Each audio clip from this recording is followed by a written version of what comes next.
दोस्तों, अब तक तो मैंने आपको सिर्फ ऐसी ही कहानियां सुनाई है कि सौतेली माँ कितनी बुरी होती है। लेकिन आज मैं आपको एक ऐसी ही सौतेली माँ की कहानी सुनाने जा रहा हूँ, जिसको सुनने के बाद आप भी सिर्फ यही कहोगे कि पांचों उंगलियां बराबर नहीं होती। कहानी को पूरा सुनिएगा, बहुत ही दर्द भरी कहानी है। मेरी शादी जिस व्यक्ति के साथ हुई, उसकी पहली पत्नी, दो बच्चे और दो बेटियां छोड़कर ऊपर वाले को प्यारी हो गई थी। सबसे बड़े लड़के का नाम पारस था और जब मेरी शादी हुई वह 5वीं क्लास में पढ़ रहा था। पारस काफी इंटेलिजेंट था, उसको पढ़ने का बहुत शौक था। लेकिन मैंने महसूस किया कि यह लड़का कुछ उलझा उलझा सा रहता है। माँ की कमी के अलावा उसको बाप से भी वह मोहब्बत हासिल नहीं हुई थी जिसका वह हकदार था। मैंने सोचा कि इन बच्चों को मुझे माँ का प्यार देना चाहिए, ताकि उनके दिल जो माँ के मरने के बाद मुरझा से गए हैं फिर से खिल जाएं और यह जिंदगी के कामों में खुशी खुशी दिलचस्पी ले सके। वह कुछ कमजोर सा था और अपनी उम्र से छोटा नजर आता था। सही से देखभाल ना होने की वजह से वह बीमार रहता था। उसको पढ़ने लिखने का भी शौक न था, सारा दिन खेलकूद में उलझा रहता था और दोनों लड़कियां घर में बेकार रहती थी। उन्हें उनके माँ बाप ने स्कूल जाने ही नहीं दिया था। रजनी बड़ी और सरिता छोटी थी। शुरू में दोनों ही खिंची खिंची सी रहती थी, फिर मेरे अच्छे व्यवहार ने उन बच्चों को मुझसे करीब कर दिया। जल्द ही मुझे अंदाजा हो गया कि मेरा पति इतना बुरा आदमी नहीं था। एक बुरी आदत के सिवा कि वह बहुत कंजूस था, उसमें और कोई खराबी ना थी, मगर यह कंजूसी भी किसी सजा से कम न थी जिसने हम सबको वीरान करके रख दिया। पारस ने मैट्रिक अच्छे नंबरों से पास कर लिया।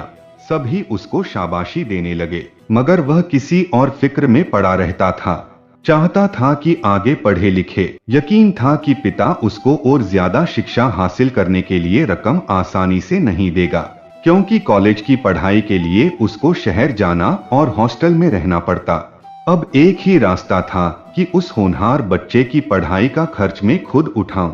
मुझे मायके से काफी जेवर मिला था, क्योंकि मैं उनकी इकलौती बेटी थी। माँ, दादी, नानी और बुआ जी के सभी खानदानी जेवरात मेरे हिस्से में आए थे। सोचा उन्हें गिरवी रख दूं तो काफी रकम मिल जाएगी, जिससे पारस की पढ़ाई के खर्च भी आसानी से निकल आएंगे। इसीलिए मैंने अपने पति से रुपयों के लिए तकाजा करने की बजाय अपने जेवरात गिरवी रख दिए और रकम हासिल कर ली। अब मुझे कोई फिक्र ना रही, मेरे पास काफी रकम थी जिससे मैं अपने बेटे के पढ़ाई के खर्च बर्दाश्त कर सकती थी। मैंने पारस को पढ़ने के लिए शहर भेज दिया और उसका दाखिला हॉस्टल में करा दिया। 1 साल का खर्च भी इसी शहर के एक बैंक में उसके अकाउंट में जमा करा दिया, ताकि उसको बार बार रकम मुझसे ना मांगनी पड़े। जब पारस ने पढ़ाई पूरी कर ली तो हमने उसकी शादी कर दी। उसने बहुत जिद की कि मैं अपनी पसंद से शादी करूंगा, मगर मेरे पति ने उसकी शादी अपनी मर्जी से की। पारस शादी के बाद पत्नी को लेकर शहर चला गया और वहीं रहने लगा और हर महीने कुछ रकम हमें जरूर भेज दिया करता था। पारस मुझसे बहुत मोहब्बत करता था और बहू भी अच्छा सलूक रखती थी। लेकिन जब उसको मालूम हुआ कि पारस मुझे कुछ रकम अलहदा से इसलिए देता है कि मैंने अपने जेवर गिरवी रखे हुए हैं, तो बहू को यह बात पसंद ना आई और उसने कोशिश की कि पारस को मुझसे दूर कर दें, ताकि वह मुझे रकम देना बंद कर दे। बहू की कोशिशें रंग लाई।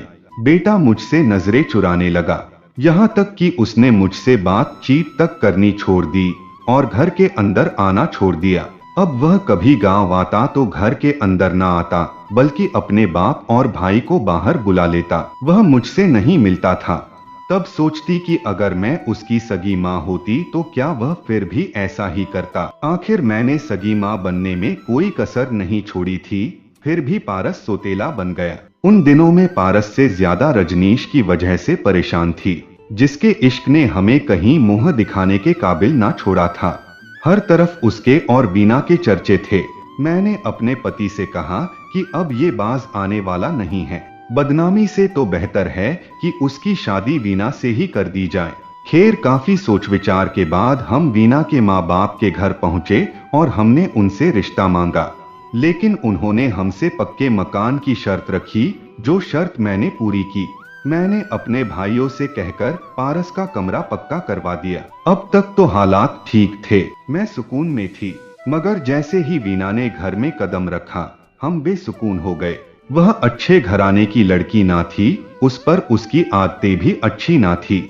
मेरी तो जान ही मुश्किल में आ गई। अब मैं खाना पकाकर उन दोनों को उनके कमरे में पहुंचाती थी, चाय भी ट्रे में सजाकर सुबह शाम पेश करती।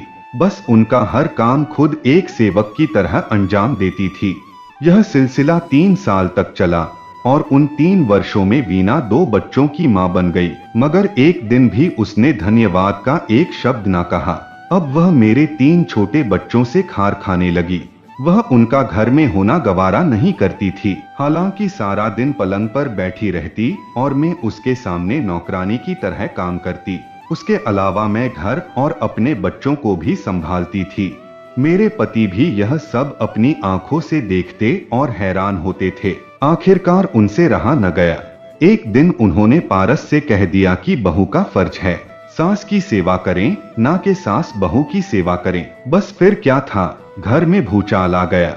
यह बात सुनकर वीना ही नहीं, हमारा बेटा भी खफा हो गया और उसकी पत्नी की मैं दुश्मन बन गई। उसने यह भी ना सोचा कि मैं उसकी माँ जैसी हूँ और कितने साल उसकी सेवा करती रही हूँ।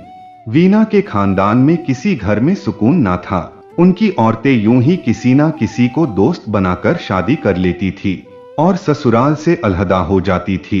वीना मौके की तलाश में थी कि किसी तरह वह मुझे दूसरों की नजरों में गिरा दे। खैर उसकी यह उम्मीद भी भर आई। हुआ यह कि उसके जुड़वा बच्चे बीमार हो गए और हमें उनको अस्पताल में दाखिल कराना पड़ा। वह शहर के अस्पताल में थी।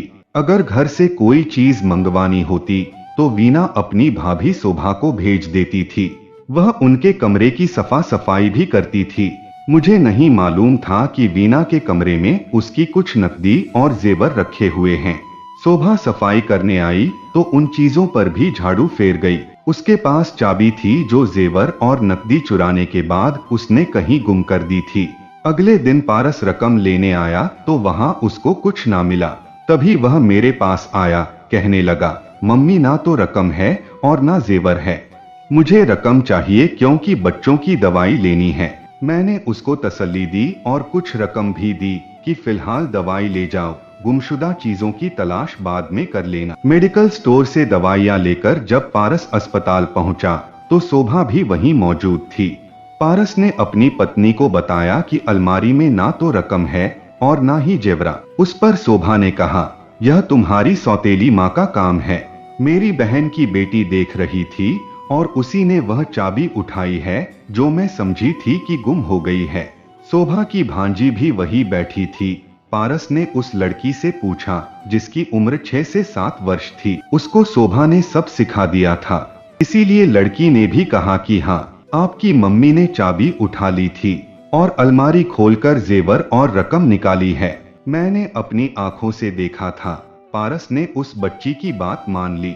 उस पर वीना ने कहा, तुम्हारी सौतेली माँ की मेरे बच्चों से इसलिए दुश्मनी है कि अब जमीन जायदाद के और भी वारिस जो पैदा हो गए हैं।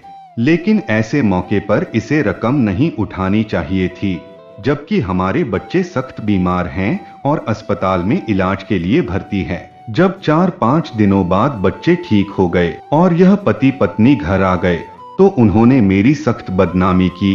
पारस ने भी कहा कि तू औरत नहीं बल्कि डायन है, मेरे बच्चों को जिंदा देखना ही नहीं चाहती। उसके ये शब्द मेरे दिल पर तीर की तरह लगे। मुझे बहुत सदमा पहुंचा। पारस को मैंने अपने बच्चों की तरह पाला था। यह बीमार रहता था। जब मैं आई, मेरी देखभाल ने उसको नई जिंदगी दी। अगर जिंदगी ईश्वर की देन है, मगर मेरी देखभाल रंग लाई थी और यह सेहतमंद हो गया था। और आज भी मैं उसके बच्चों को अपने बच्चों की तरह चाहती थी, मगर आज यह मेरी बेइज्जती कर रहा था। उसने अपनी पत्नी के बहकावे में आकर मेरी कुर्बानियों और मोहब्बत यहाँ तक कि हर बात को नजरअंदाज कर दिया था। यह भी ना सोचा कि माँ होकर अगर मैं चोरी कर सकती हूँ तो उसकी पत्नी की भाभी चोरी क्यों नहीं कर सकती। उसने ऐसी औरत को सच्चा समझ लिया जिसने 4-5 दिन उनके कमरे में झाड़ू दी थी, और मैंने जो उसकी जिंदगी से कांटे चुनकर फूल बिछाए थे, उसने मुझे विश्वास के लायक और ईमानदार नहीं समझा? क्या इसलिए कि मैं बदकिस्मती से उसकी सौतेली माँ थी? काश कोई सौतेली माँ का दुख भी समझे। हर औरत जो सौतेली माँ या पत्नी हो बुरी नहीं होती, जैसे कि पांचों उंगलियां बराबर नहीं होती। तो दोस्तों, ये कहानी आप लोगों को कैसी लगी है, कमेंट करके आप लोग जरूर बताइएगा। धन्यवाद।